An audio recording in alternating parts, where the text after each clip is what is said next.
Una mo, si Zaida.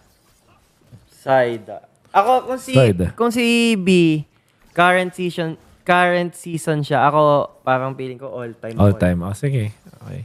Zaida, 7. Ay, grabe. Kasi feeling ko madaming may mas deserving yung Kumbaga parang mas Ball nanaig sa'yo yung mga unang season ni Zaida kaysa ngayon. Hindi kasi all-time ka eh. all time. All-time, Ang ganda ng tanong. Kumbaga ngayon pa lang pausbong si Zaida eh. Hindi pa natin sure kung pausbong o tulad ng sabi mo kanina, nagmumukha lang malakas si Zaida kasi Cheerleader effect. Ano yan? Yan, ito. Si James Punks. James Punks. Lalagay mo ba siya mas mataas kay Zaida or hindi? Feeling ko nalalakasan ako kay James Punks eh kasi MDL siya tapos champion siya, di ba? Tapos ano nga siya, a man with a million moves, di ba? Pero nasa top 9 ko si James Punks. Kasi 2 beses na rin siya nalaglag eh. Sunod back to back. Back to back nalaglag eh. Mahirap mang magawa yun. Pero si James Punks parang... Paggawa yan. Oh my God, Ay, pero maganda performance si James Punks. Feeling ko, ito yung mga player na pumasok ng magandang team. Tataas yung Magbabago, career din. Oo. Yeah, pati parang Parang si James... Doming, ganun. Parang si James Punks din yung player na kung mabuwag yung AP brand, maraming kukuha sa kanya. Yeah, I agree. Pati parang mas maraming beses siya nag-utility ngayon kaysa Assassin. Doon Feeling ako ko, nagulat. Like, ina-expect ko si James Punks, puro assassin. Nagulat ako sobrang daming beses na nag-utility. Hindi ko nilagay si James Punks sa 9 dahil nahinaan ako sa kanya. Kumbaga sa mga ano niya kasi. Achievement in life. Sekais. Top 5. Ay, wow. Kahit hindi ko siya nakalaban, pero nakasabay kasi siya sa mga prime na PH. Sabay niyo Sa sila. PH. Sino pa rin ba top 1 ngayon sa MY? Wala ata silang kalaban doon eh. Pasok na ba Kumbaga, sila sa M7? nakalaban niya yung mga prime Prime PH card, team. Prime Kyle. King Kong, yeah. Pero kinaya niya. The GOAT. Ay, number 1 agad ako dyan, syempre. Uy! Undisputable, ano yan talaga. The Wala face kang of masasabi MLBB. Season 4, naglalaro na ako. Si Carl na ang binabantayan namin ni Baloyski na papatayin namin, ganun. Kasi dati, magkatapat na talaga kami niyan sa mid. Yung mga lunox-lunox pa. Talagang si Carl ang mindset namin bigyan. Okay. Tapos, Hindi ba dahil inaano ka, nilalagay ka lang din ni Carl sa top niya? Hindi. Kahit sino naman siguro kasi season 4, kalaban ko siya, ang lakas niya. Tapos naging prime friend. Siya yung malakas doon, Lancelot. S6. Tapos naging lahat ng season eh. Na S10. Nung kasabay niyo nun, mga S10. Binugbog ako ng sinisira pa ako sa finals. Tapos any season siya. Speaking of, Sino yan? si Wise Gaming. Sino pa ba natitirang jungle? Secret! Madami pa yan. Di mo rin alam kung anong region. Kaya nga. Ano ako dyan? Si Wise. All time ang sinet mong premise Ang sinet mong premise all time. Saan ako mas hindi mababash? Pag nilagay ko yung 4 o sa 3? Sa 10. Hindi, feeling ko, di sa nagmamayabang, feeling ko 3 ako eh. Ang taas. 4. Ang taas. Para humble. Pag 3, mayabang na eh. 4 kasi feeling ko naman kahit papano, naman tayo sa ML. Kumbaga may ginawa tayong kahit... May ambag naman na malupit. Oo. Kahit pa tinalo mo naman yung mga nandyan. Kasi, etong tao na to, season 4, rookie. Kasama, may Venus Dilar. Yung Onyx. Literal, rookie. Rookie na nag-grand finals na reverse sweep lang. Pero 5 rookie, wala pang nakagawa nun. Kumbaga, no experience, rookie. Naging MPL. Tapos nag-grand final sa unang season. Tapos, next season, grand finals ulit. Basta maganda ran na itong taong to. Puro Paring idol mo si Wise. Idol ko to. Ito na, si King Kong. King Kong. Parang grabe naman kung lalagay ko sa 6, no? Top 3 ko si King Kong. Hala, paano yan?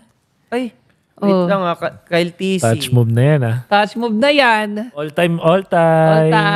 All time Hindi, top 3 ko. Sige. Oh. Kasi, ay putik, ang dami pa. Si Kyle TC, si Kyrie. Oh no! Hindi mo sure kung nandito si Kyrie. Pero kung sa mga choices, si King Kong, all time no? Kasama yung TNC. Hindi, malakas na kasi si King Kong nung TNC pa Nakikitaan ko na din talaga ng Fairness. Sabi ko, mabigat lang kampi nito, pero magaling tong taong to. Tapos nung nag-onyx siya, ayun, nakita naman natin, di ba? Kung gaano siya kalupit mag-assassin. Saka yung prime nila talaga, season 14, literal, walang makatalo. Sila lang ata World Championship na hindi ko nakitang natalo Nung M6, lang Kyrie. Putik na yan, si Kyrie. Ano pa mga available? 7? Tsaka 2, pakita mo.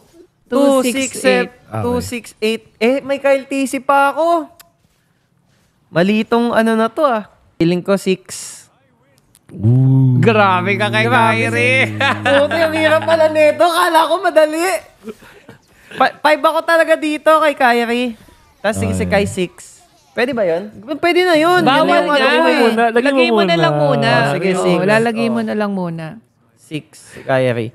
Kasi ganda sa thumbnail nito. tinalo kami nito sa MSC. Pero bago yun, binubugbog muna namin yan si Kyrie. Sa bago M3. na kami paluhain. Sila muna pinaluha namin. M3. Saka grabe, the GOAT of Indonesia na ata to. Kaya nga, sobrang grabe. dami nilang championship sa Sing Sing. Parang piece of MLB nga rin siya dun Kumbaga, Sobra, hindi lang sobra. nanalo sa Land of Dawn, nanalo din sa tunay na buhay. Feeling ko mayaman to si Sobrang Kyrie yaman. Feeling Yan, ko, boss. mansion na yan. Feeling ko kung pag aanoin lang natin sa pera, dito one yan si Kyrie.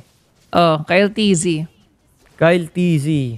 Nung nakakalaro kasi natin to, kinakaya-kaya natin kahit binubugbog natin, pero... S10 na. Oo, kinakaya namin. Pero nag-champion na din kasi siya.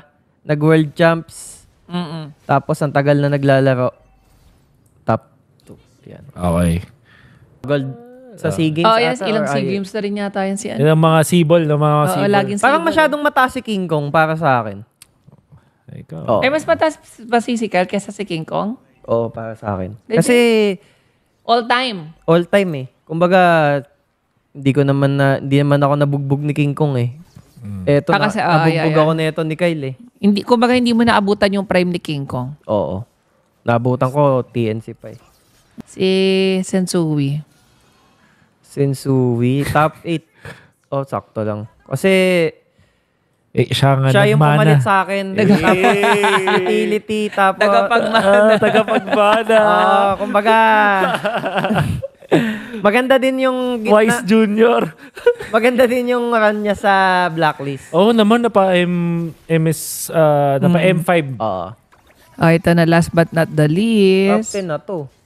Demon Kite. Tinapted ka, Demon Kite. Grabe. Top 10! Ang ganda nito sa thumbnail, Demon Kite, top 10 kay Pakita mo, Wise. Kahit panoorin mo yung full video huwag kang sa mga Hindi, ang problema kasi dyan, hindi mo inisip si Demon Kite umpisa pa lang. Kasi ako, ini-reserve ko na talaga kay Light kasi deserve niya talaga dun Putik, top James 10 Pang, Demon Sensu. Kite, Demon Kite! Zaida, Sensui, James Punks over Mas mataas Demon pa ni Kite. James Yes. Banks kay Over Demon Kite! Ayan, okay. Demon Kite! Hindi ako yan, hindi ako Binate yan. niya ako. Ginamitan niya ako ng IQ.